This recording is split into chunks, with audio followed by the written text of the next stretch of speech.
Half a year. That's how long he's been out here, stationed at the edge of the world, surrounded by monsters, watched over by an elder who doesn't know his actual strength. And while every other disciple at 10,000 Demon Realm is still stuck at exactly the same cultivation level they started at, Hongram has been quietly becoming something else entirely, something none of them are ready for. The question isn't how strong he's gotten. The question is, what happens when they finally find out? 10,000 Demon Realm. It sounds like a name that should inspire fear, and honestly, for most cultivators, it does. This is a posting that nobody wants. Dangerous beasts, constant patrol duty, no glamour, no glory, just isolation and survival. But for Hongram, this place is a gift. While the others complain and drag their feet through patrol routes, he's been using every single day to cultivate. Every quiet hour, every moment alone. And the results? His wind spirit root has reached the 6th level of the Foundation Establishment realm. 6 levels. While his fellow disciples haven't moved a single inch from where they started. He's not just ahead of them. He's left them behind entirely, and they have absolutely no idea. He was just about to close out his system when something caught his eye. A new update, the relationship tab. Something he hadn't seen change in a while. He opened it, and what he found wasn't good news. Mo Zhu, a close ally, someone his system has been tracking, had been attacked. Twice. First by a fiendish cultivator who left her barely standing. Then by disciples from the Jade Pure sect who cornered her at a cliff's edge. She fell. Now, here's where things get interesting. The system calls her his good friend, but earlier, it called her something else. Something that Hongram definitely noticed, even if he didn't react. And whatever their actual relationship is, the fact that she's in danger now means something is already in motion. Something that's going to pull him off the sidelines whether he's ready or not. For now, though, there's a patrol to run. He stretches, almost theatrically, and heads out into the realm. Elder Iron's reminder follows him out the door. The beasts of 10,000 Demon Realm have been growing more restless lately, going berserk more frequently. A cultivator posted here can't afford to let his guard down. Hongram smiles. He already knows. He's been watching it happen. The increased frequency, the bolder movements, the beasts crossing into areas they normally wouldn't approach. He noticed long before anyone told him to. He's training the 7 illusionary steps on the way. Might as well make the patrol useful. And then he sees it. A white, fluffy creature sitting in a tree. Its fur is soft. Its eyes are big. It looks, for all the world, like something completely harmless. Hongram actually thinks it for a moment that the creatures of 10,000 Demon Realm really aren't that scary. The creature looks back at him, and then its eyes shift. Those big, innocent eyes go dark, hollow, glowing, predatory. And what follows is not cute. Not even a little. The beast explodes into movement. This is no ordinary animal. It is fast. Devastatingly fast. It tears through the air, bypasses the protective wards on the pavilion, wards that should be completely impassable, and comes straight at him. At his chest, Hongram barely moves in time. So close. He thanks every hour he spent mastering the 7 illusionary steps, because without them, that hit would have connected. Let's talk about this technique, because it matters. 7 illusionary steps is a movement and deception art. Each level mastered adds 1 shadow clone. At the peak, the 7th level, where Hongram now sits, he can produce 7 identical copies of himself. Not illusions, not tricks, real, moving, fully convincing duplicates that share his speed and positioning. They don't just make him faster, they make him essentially impossible to lock onto in a fight. Against an enemy this quick, that's the difference between life and death. He splits. 7 versions of himself scatter across the rooftop and surrounding area. The beast can't process which one is real. And then his clones call out to the other disciples. This thing has broken through the forbidding spells. It's too fast for any one of them. They need to work together. But here's the thing the system already told him, and he hasn't forgotten. Among these clones, only his real body can land actual damage. He makes his move. Unparalleled finger divine sword. 1 finger. 1 motion, but the power behind it is anything but casual. Concentrated sword energy, shaped into an invisible blade, fired at the speed of thought. The beast has been dodging the clones, still trying to locate the real body. It's smart. Its instincts are sharp, but so is Hongram. The strike lands. A hit that should not be survivable at this range. But the beast lives. Wounded, thrown backward, but alive. Which tells him something critical. This is not a normal creature from 10,000 Demon Realm. Its durability, its speed, its ability to bypass forbidding spells. This thing is operating at a level that doesn't belong here. And somewhere behind those strange glowing eyes, something is pulling the strings.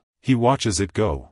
Thank everything that it only had speed. No direct attack skills beyond the initial ambush. Otherwise, this patrol would have ended very differently. But the questions it leaves behind are worse than the battle itself. How did it get in? The forbidding spells cast across 10,000 demon realm are serious grade barriers. They aren't just inconvenient, they're designed to be absolute.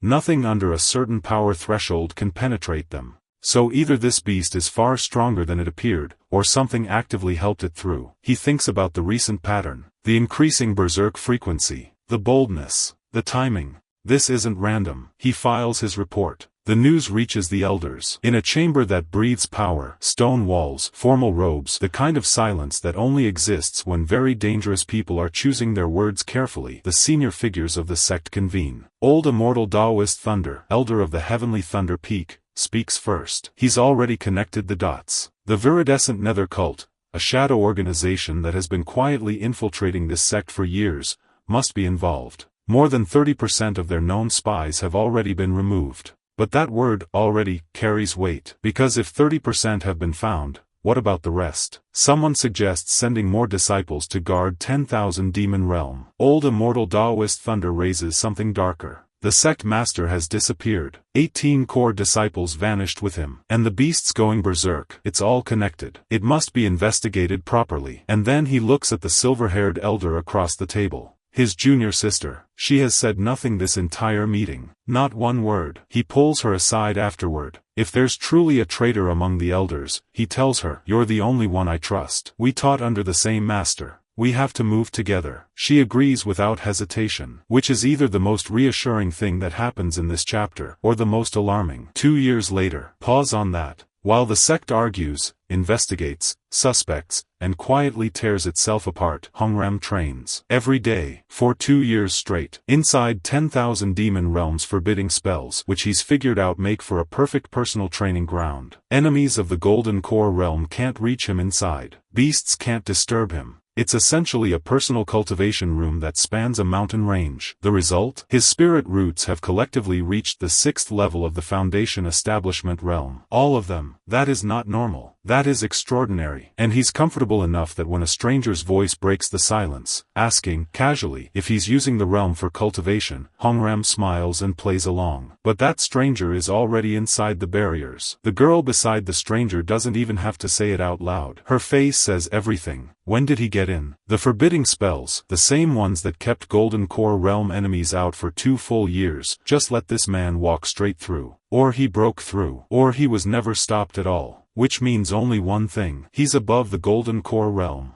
In a place that was supposed to be Hongram's sanctuary, his safe zone, someone just appeared who might be beyond anything he's prepared to face. And he's smiling, casually, like he's just popping in for a visit. Who is he? Is he with the viridescent Nether Cult? Is he connected to the sect master's disappearance? Is he the reason the beasts have been going berserk? Everything is about to change. Let's talk about what's really going on here. A beast that bypasses forbidding spells. A sect secretly rotting from inside.